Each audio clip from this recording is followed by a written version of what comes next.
नमस्कार छात्र छात्राओं। देखिए, पिछली वीडियो में हमने पढ़ा था संयोजन अभिक्रिया के बारे में। वह जो है इस वीडियो में हम पढ़ेंगे वियोजन अभिक्रिया के बारे में। संपूर्ण जानकारी हम पढ़ेंगे। देखिए, वियोजन वियोजन दूसरा नाम है इसका अपघटनीय अभिक्रिया। वियोजन बोल दो चाहे अपघटनीय अभिक्रिया बोल दो, दोनों एक ही है, ध्यान रखना। नाम से स्पष्ट है, मतलब होता है इसका टूटना या जो है अपघटन हो जाना।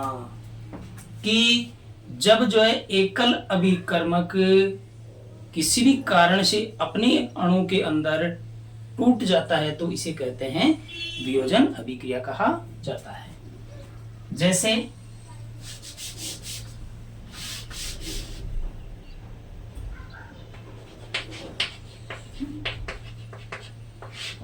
परिभाषा देखिए,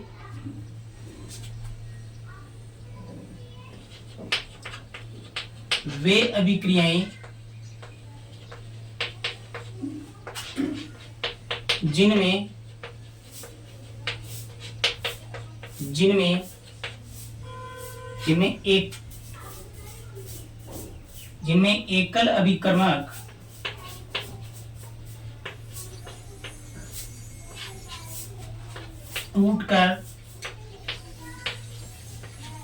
टूटकर यानी जो अपने अणु में टूटकर, एकल अभिकर्मक अपने ही अणु में टूटकर छोटे छोटे उत्पाद बनाता है। छोटे छोटे उत्पाद बनाता है,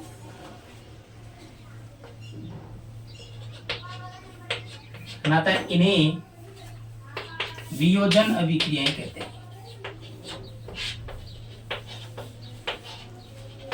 वियोजन अभिक्रिया कहते हैं। सामान्यतः हम यदि समझे तो वे रासायनिक अभिक्रियाएं जिनमें एकल अभिकर्मक अपने ही अणुओं में टूटकर, वियोजन का अर्थ होता है टूटना, टूट करके छोटे छोटे उत्पाद बनाता है, इसे हम कहते हैं वियोजन अभिक्रिया कहा जाता है। जैसे हमारे पास में कोई AB है, मान लो कि एक अभिकर्मक है, अभिकारक है AB, इसको हमने तापमान दिया है। यह जो AB है वह जो A व B में यदि टूट जाता है और नए यौगिक बना लेता है तो इस प्रकार की अभिक्रियाओं को हम कहते हैं वियोजन अभिक्रियाएं। वे अभिक्रियाएं जिनमें एकल अभिकर्मक अपने ही अणु में टूट करके छोटे छोटे उत्पाद बनाता है, इसे कहते हैं वियोजन अभिक्रिया। वियोजन का जो सामान्य अर्थ होता है वह होता है टूटना। इसके बाद में हम देखेंगे वियोजन अभिक्रियाओं के प्रकार। सामान्यतः जो वियोजन अभिक्रिया होती है वह 3 प्रकार की होती है। वियोजन अभिक्रिया जो है 3 प्रकार की होती है।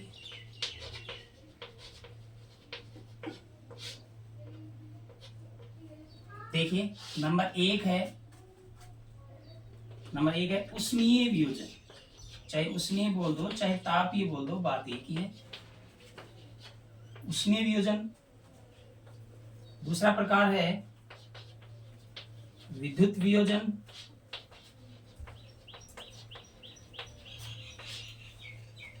तीसरा जो प्रकार है वह है प्रकाशीय वियोजन। प्रकाशीय वियोजन। वियोजन अभिक्रियाएं जो होती है वह होती है 3 प्रकार की। नंबर 1 है उष्मीय वियोजन, या हम इसको बोल सकते हैं तापीय वियोजन भी बोल सकते हैं। विद्युत वियोजन व प्रकाशीय वियोजन।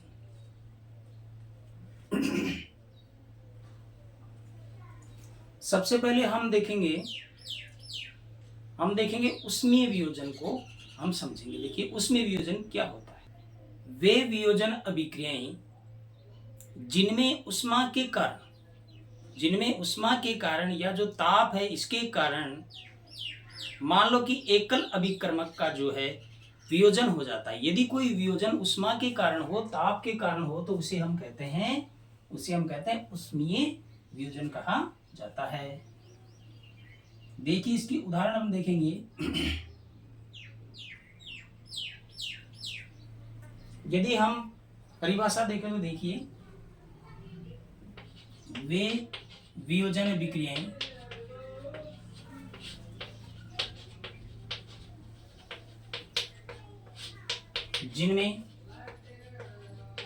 जिनमें उष्मा के कारण, उष्मा या ताप के कारण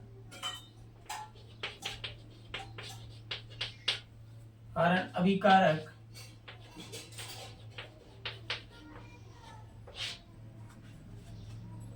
कारक का वियोजन होता है या वह टूटता है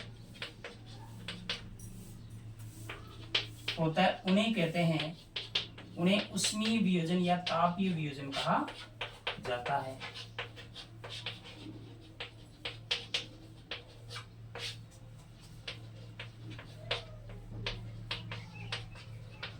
ये देखिए, वे वियोजन अभिक्रियाएं जिनमें उष्मा या ताप के कारण अभिकारक का वियोजन होता है उन्हें उष्मीय या तापीय वियोजन कहा जाता है। जैसे हम इसके उदाहरण देखेंगे, हमारे पास है कैल्शियम कार्बोनेट, ये रहा कैल्शियम, ये कार्बोनेट है। यदि हम इसको तापमान देंगे, उष्मा देंगे, ये हमने दे दी इसको उष्मा, यह डेल्टा का निशान, इसका मतलब होता है उष्मा देना या ताप देना। जब हम कैल्शियम जो कार्बोनेट है उसको जो है तापमान देंगे, तो कोई भी कार्बोनेट हो, यदि उस कार्बोनेट को हम यदि तापमान देते हैं तो उसमें से निकलता है कार्बन डाइऑक्साइड निकलता है। तो यहाँ पर निकल गया है कार्बन डाइऑक्साइड। शेष क्या बच गया, यहाँ से 2 ऑक्सीजन निकल गए, 1 ऑक्सीजन बच गया, यहाँ पर Ca बच गया, तो कैल्शियम ऑक्साइड प्राप्त हो जाएगा। तो कैल्शियम कार्बोनेट को जब तापमान या उष्मा दी जाएगी उस समय कैल्शियम ऑक्साइड में और कार्बन डाइऑक्साइड में वियोजित हो जाएगा। देखिए अगला उदाहरण हम देखेंगे, आयरन सल्फेट का वियोजन।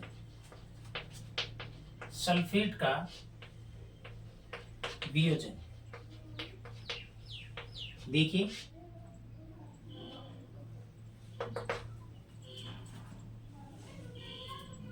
हमारे पास में यह आयरन सल्फेट है।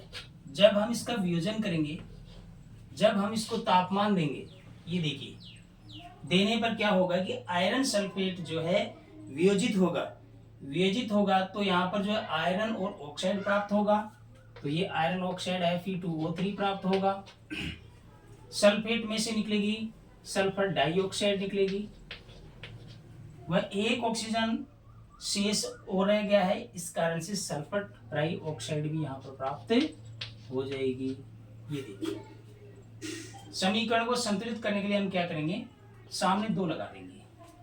यहाँ पर 2 Fe है, 2 Fe, ऑक्सीजन भी बराबर है, 8 हो चुके हैं, ऑक्सीजन भी कितने हैं, यहाँ पर 8 हैं, तो बराबर हैं। तो देखिए आयरन सल्फेट का जब उसमें वियोजन होता है तो उस समय जो है आयरन ऑक्साइड प्राप्त होता है, सल्फर डाइऑक्साइड प्राप्त होता है और सल्फर ट्राइऑक्साइड प्राप्त होता है। नेक्स्ट उदाहरण यदि हम देखें, लेड नाइट्रेट का वियोजन।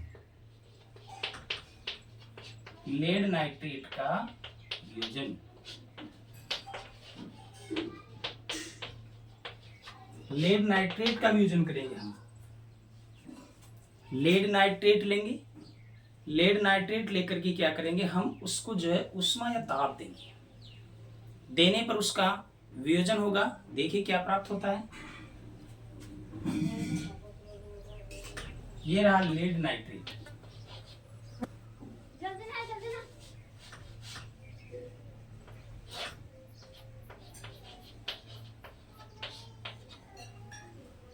ये लेड नाइट्रेट है। लेड नाइट्रेट को जब हम उष्मा देंगे, देखिए क्या प्राप्त होगा, नाइट्रेट से निकलेगी नाइट्रोजन डाइऑक्साइड NO2, एक तो NO2 निकलेगी है, प्लस यहाँ पर लेड जो है ऑक्सीजन के साथ में अभिक्रिया होगा तो ये बनेगा लेड ऑक्साइड। तो एक निकल जाएगा लेड ऑक्साइड, ये निकल गया लेड ऑक्साइड। शेष क्या बच गया? शेष यहाँ पर ऑक्सीजन बच गया है, तो ये O2 निकल गया। समीकरण को संतुलित कर लो। यहाँ पर जो है ऑक्सीजन 6 है, तो यहाँ पर 5 है, तो यहाँ पर सामने लगा देंगे 6। लेड 2 हो गए हैं, तो यहाँ पर 2 लगा देंगे लेड। नाइट्रोजन अब आप देखिए इसमें हो गए हैं 4 हो गए हैं, यहाँ पर 4 नाइट्रोजन,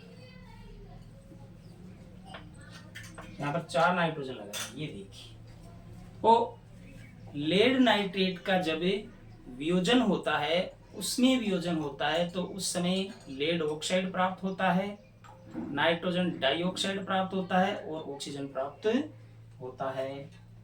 वो वे रासायनिक अभिक्रियाएं जिनमें उष्मा के कारण या ताप के कारण वियोजन होता है, अर्थात एकल अभिकर्मक जो है उष्मा के कारण छोटे छोटे अणुओं के अंदर विभाजित हो जाता है, इस प्रकार की अभिक्रियाओं को हम कहते हैं उष्मीय वियोजन।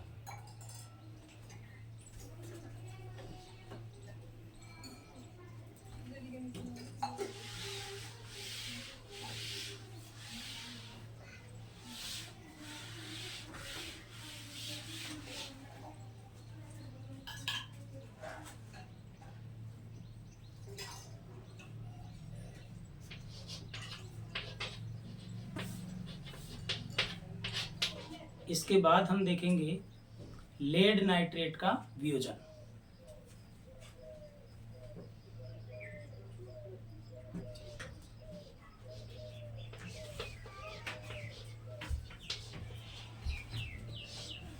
यह है अपने पास में लेड नाइट्रेट। लेड नाइट्रेट लेकर के हम क्या करेंगे, इसको उष्मा देंगे। देखिए लेड नाइट्रेट को उष्मा देने के ऊपर क्या प्राप्त होगा, लेड नाइट्रेट जो है अपनी अणुओं के अंदर विभक्त हो जाएगा, वियोजित हो जाएगा, टूट जाएगा। सबसे पहला देखिए, लेड की अभिक्रिया जब ऑक्सीजन के साथ में होगी तो बनेगा लेड ऑक्साइड।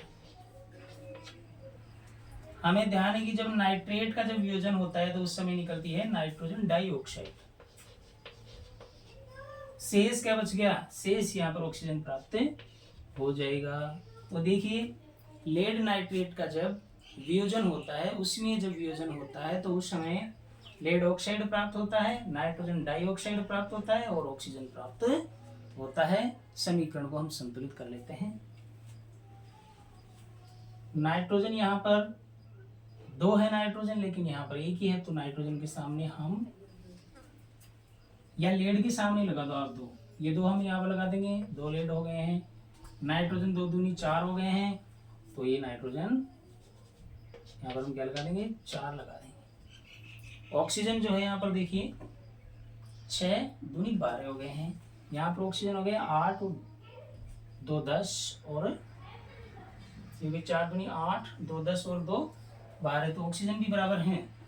अर्थात देखिए लेड नाइट्रेट का जब उसमें वियोजन होता है तो लेड नाइट्रेट जो है अपने ही अणुओं में विभक्त हो जाता है, या जो है वियोजित होकर के क्या बना लेता है, लेड ऑक्साइड बनाता है, नाइट्रोजन डाइऑक्साइड बनाता है और ऑक्सीजन प्राप्त होता है। यह है आपका लेड नाइट्रेट का वियोजन। इसके बाद हम देखेंगे विद्युत वियोजन। देखिए क्या होता है विद्युत वियोजन, वे अभिक्रियाएं जिनमें किसी विलयन में विद्युत धारा प्रवाहित करने पर वह जो है अपने अणु के अंदर वियोजित हो जाता है, उन्हें कहते हैं विद्युत वियोजन।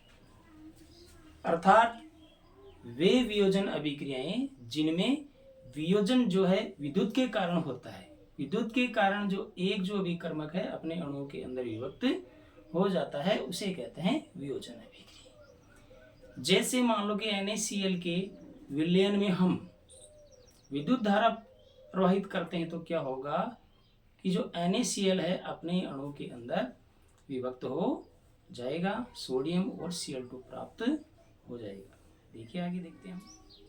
विद्युत वियोजन को समझने के लिए हम क्या करेंगे, एक पात्र लेंगे। ये देखिए एक पात्र हमने लिया है, वह जो इस पात्र में एक जो है एनोड लगा देंगे और एक कैथोड लगा देंगे।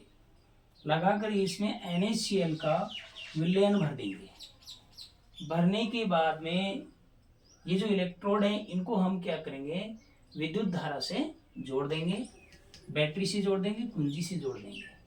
जोड़ने के बाद में हम क्या करेंगे कि कुंजी ऑन करेंगे। जैसे ही विद्युत धारा NaCl के विलयन में जाएगी वो NaCl जो है वियोजित होने लगी जाएगा। देखिए क्या प्राप्त होगा। जब NaCl के विलयन में विद्युत धारा प्रवाहित की जाएगी उस समय देखिए क्या प्राप्त होगा। सोडियम जो है कैथोड के ऊपर प्राप्त हो जाएगा। वह Cl2 जो है हमें गैस के रूप में प्राप्त हो जाएगा। अर्थात NaCl के विलयन में विद्युत धारा प्रवाहित करने पर Na और Cl2 के अंदर वियोजित हो जाएगा। वह जो सोडियम है कैथोड के ऊपर हमें प्राप्त हो जाएगा। वह जो Cl2 है वह गैस के रूप में प्राप्त हो जाएगा। अर्थात वे रासायनिक अभिक्रियाएं जिनमें विद्युत के कारण वियोजन होता है उन्हें कहते हैं हम विद्युत वियोजन कहा जाता है। चालू जी अन्याय मत कर दीजिए।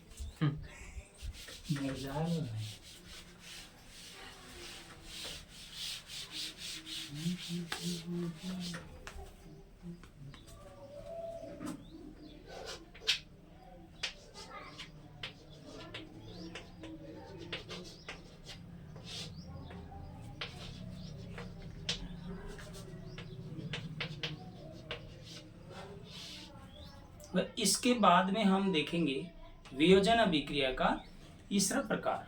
देखिए कौन सा है, प्रकाशीय वियोजन। प्रकाशीय वियोजन को वे रासायनिक अभिक्रियाएं जिनमें प्रकाश के कारण, सूर्य का जो प्रकाश है उसकी वजह से यदि वियोजन हो जाता है तो उसे कहते हैं प्रकाशीय वियोजन। सूर्य के प्रकाश के कारण यदि वियोजन हो रहा है, सूर्य के प्रकाश के कारण वियोजन, सूर्य के प्रकाश के कारण वियोजन हो जाए, अर्थात एक अभिकर्मक जो है अपने अणु के अंदर सूर्य की ऊर्जा लेकर के क्या हो जाए, वियोजित हो जाए, उसे हम कहते हैं प्रकाशीय वियोजन। सूर्य के प्रकाश के कारण, कोई भी प्रकाश हो उसके कारण वियोजन हो जाता है, इन्हें हम क्या कहते हैं, इन्हें हम कहते हैं प्रकाशीय वियोजन। प्रकाशीय वियोजन कहा।